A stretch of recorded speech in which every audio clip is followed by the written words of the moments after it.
So like every week, this is week 4. Okay, so this is a homework video that I'm doing for you. Okay, I'm going to do some examples, and then that way, if you do get stuck, you can watch the video. You have 2 sheets for math. Okay, you have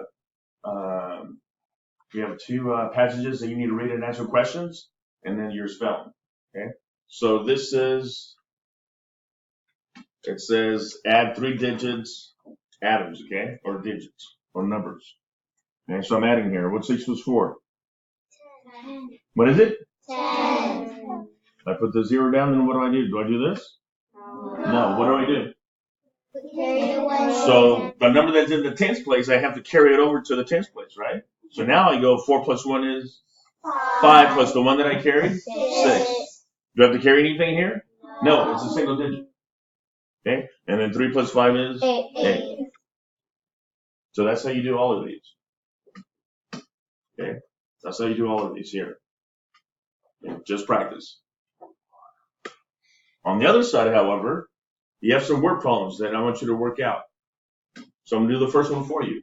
It says there were 153 fourth graders and 212 fifth graders that came to see the school play. How many students in all came to see the school play? In all. What does I need to do? Add. That's all adding.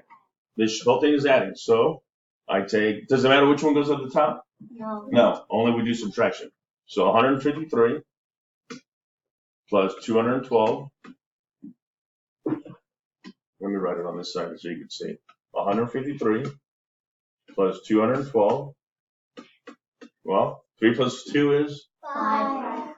Okay, 5 plus 1? 6. 6. And then 1 plus 3? 3. 3.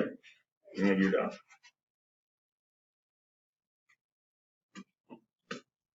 Okay, that's your the math worksheet. The reading worksheet. Okay, you'll read that text and answer the 4 questions right here. Okay, on the other side of that, okay, it's this text right here. Face people know, and then answer the questions at the bottom. Okay, and then your spelling. Okay, you're gonna have to copy these sentences on these lines right here. Okay, and yet there's the worksheet that's here. Okay, it's double sided. So there's 8 on the front and 8 on the back. Right?